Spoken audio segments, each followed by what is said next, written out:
Hey, what's good, YouTube? Today we're gonna react to my man Jimmy High Roller. Okay, the odds of this happening are 1 in 12,728,144. Oh well, 144. But let's see. Let's see what Jimmy's talking about. Is he gonna be talking about threes? Let's see, a game winner maybe. The odds of it but it said the odds are basically 1 in 12 million. Yeah, I don't know. It's gonna be something absurd though. But let's see what Jimmy talking about. What is the rarest thing you've ever witnessed in an NBA game? Maybe a crazy game winner, a big man who never takes threes knocking down the long ball, possibly a wild stat line from an individual player. Oh yeah, Maybe that's it's Shaquille O'Neal tearing down an entire hoop in the middle of a game. That's probably up there. What about Stephen Curry going up for a dunk? The man hasn't dunked in a game in over 4 years, and when he does attempt one, he is less likely to succeed than he is when he attempts a free throw. But what is the rarest thing to happen in an NBA game? Back in 1987, Larry Bird hit 2 game winners in the same game. The first one went in, but was waved off because his coach called a timeout right as he was releasing the ball, so it technically didn't count. But he's Larry Bird, so he just hits another one to ice the game for good. Not sure if that's ever happened before or since. Or what about Michael Jordan missing a dunk? An event like this was so rare that when it happened, opposing fans would celebrate like they just won an NBA championship. The league began keeping track of play-by-play data in Michael's last 4 seasons in the NBA. And in those last 4 seasons, MJ only missed 7 dunks, making it one of the rare sights in basketball. But what about a play so rare that it's only happened 1 time in the history of the NBA? A play that realistically shouldn't even be possible. Well, I think I found it. And he's still up there with one more Curtis legs. Oh, he just slammed down. What? He might get thrown and he does. It's over.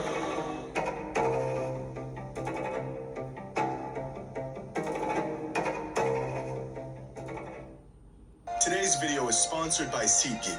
My brothers, summer is finally here, and events are happening every day. Whether you're a baseball fan, a soccer fan, or you enjoy concerts and festivals, SeatGeek has all of your ticketing needs covered this season. With over 28 million downloads, SeatGeek is the #1 rated ticketing app, and with over... Hey, shout out to SeatGeek, man. Use that promo. Play, a rare moment in basketball that yields more points than any single shot ever could. Tough to pull off, but if you watch enough NBA basketball, you'll see plenty of these. But the 5-point play, now there's an occurrence that even the most avid basketball fans may have never seen in their entire lives. In fact, it's so rare that the NBA doesn't even keep track of the stat. In order to achieve a 5-point play, the stars must align, and a glitch in the matrix needs to occur at just the precise moment. And that's pretty much the only way to pull this thing off. Like in 2014, when the Clippers faced off against the Nuggets, and Ty Lawson pulled this off. No reset on the shot clock. Lawson has to hoist. Shot clock. Yes, and a chance for the 4-point. That's 3. That stops the clock when the yellow light green comes on. That's 4. So it is a 5-point play. Absolutely. The 1 and the 1-10. As soon as the foul is committed, the clock stops. Right.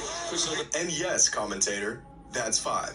But this isn't the only method in which a player can achieve a 5-point play. Back in 2018, in a game featuring the Boston Celtics and the OKC Thunder, Kyrie Irving drew a foul on Russell Westbrook while shooting a 3. He hits the shot. Kyrie goes to the line and prepares to sink the extra point to secure the 4-point play.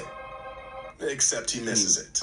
And who needs 4 points when you can get 5? Without the ball ever changing possession, Kyrie Irving scored 5 straight points, completing the elusive 5-point play. Now, this is the extent to which I thought players could take these rare plays. If 4 points wasn't enough, 5 points in a single play is as many as you're ever going to get. Or at least that's what I thought. After searching the internet for instances of 6 or even 7-point plays, I didn't find much. There's no database for these plays, they aren't officially recorded as any sort of meaningful stats, and the concept of a 6 or 7-point play can be interpreted in many different ways. That's Like true. this clip of Reggie Miller in the second round of the 1995 playoffs against the Knicks, where some fans say he executed one of the only complete 6-point plays in NBA history. The play starts when Reggie gets the ball on the perimeter He got and knocks fouled? down a three. He then commits an act of violence on this poor guy, gets away with it, then steals Oh, one got of a the steal, most dog went to shit the inbound three. passes I've ever Yeah. seen in my life, then hits another three. Now, some may call this a 6-point play, but it can't be. According to the NBA rulebook, a team is in possession of the ball when a player is holding, dribbling, or passing the ball. The moment Reggie hits this first three, the Knicks grab the ball and attempt the inbounds pass, which immediately ends Pacers' possession. These two shots were taken on two separate plays. So this is not a true 6-point play. But what about a 7-point play? And I know what you What? think. This isn't possible, but it is, and it's happened. An NBA team has actually scored 7 straight points without the ball ever leaving their possession. How? And out of all the games They and gotta be off players and text or moments something. that this could have taken place, it was pulled off in the NBA Finals.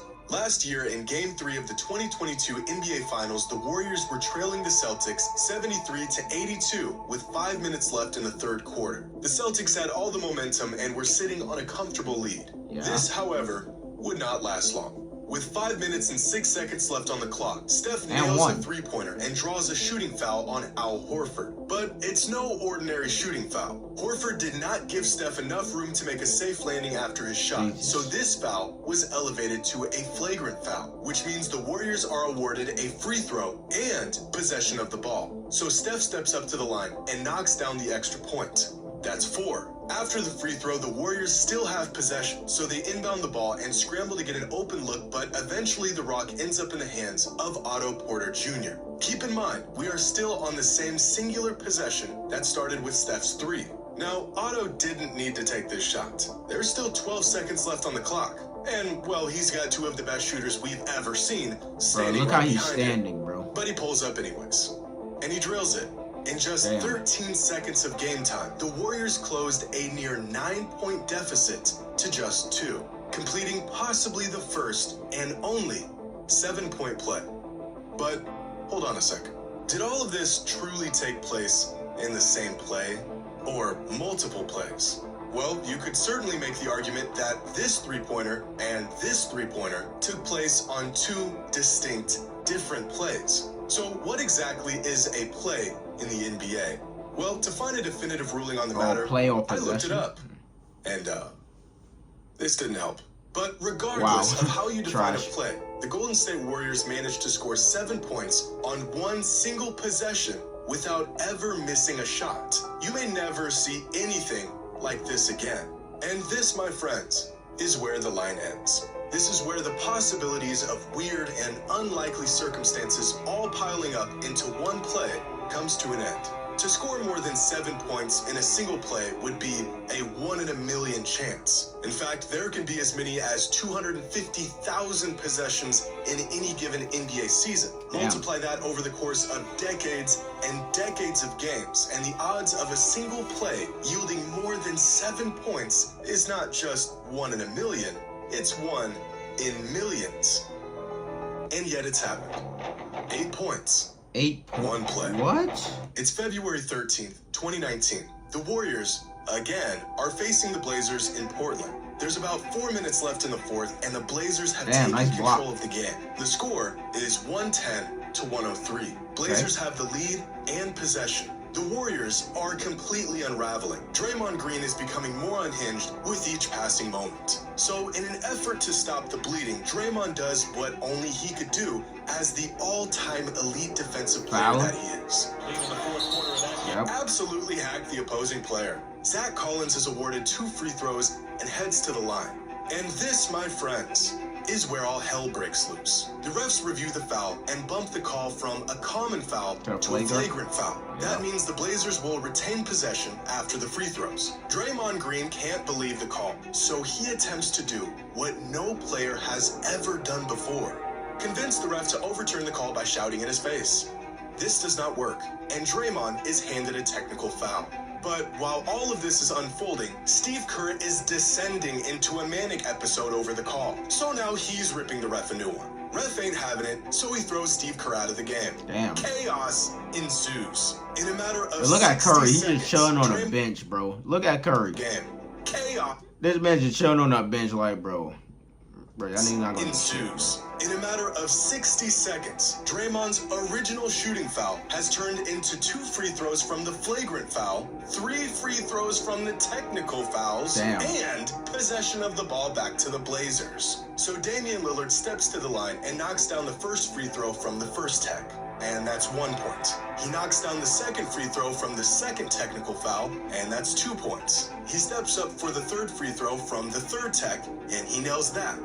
That's 3 points. But now Zach Collins steps up to the line to shoot his 2 free throws from the flagrant foul committed by Draymond, and he knocks down both. That's 5 points, and the Blazers haven't even shot a field goal yet. And because Draymond committed a flagrant foul, the Blazers retain possession. They inbound the ball, get right into their set, and to close out a possession that started with a measly little shooting foul, Seth Curry swings the ball to Jake Layman, who knocks down the corner 3, 8-point play. bringing the total number of points off of this one play to 8. And that, ladies and gentlemen, is how the Portland Trail Blazers became the first NBA team to pull off an 8-point play. And these 8 points didn't just come off of one possession. They all came from the same singular play. In fact, there's only one distinct play that took place throughout this entire sequence of events, and that was the final cross-court pass to Layman. Draymond's initial foul sparked a series of events that spiraled into absolute chaos and resulted in 8 points on one play. But you don't gotta take my word for it. On the Trailblazers official channel, they posted this entire sequence, describing it in one sentence. I looked, I scoured the web, and according to everything I can find, this is the one and only time in NBA history that a team managed to pull off the impossibly rare 8-point play. Damn. The rarest play in NBA history.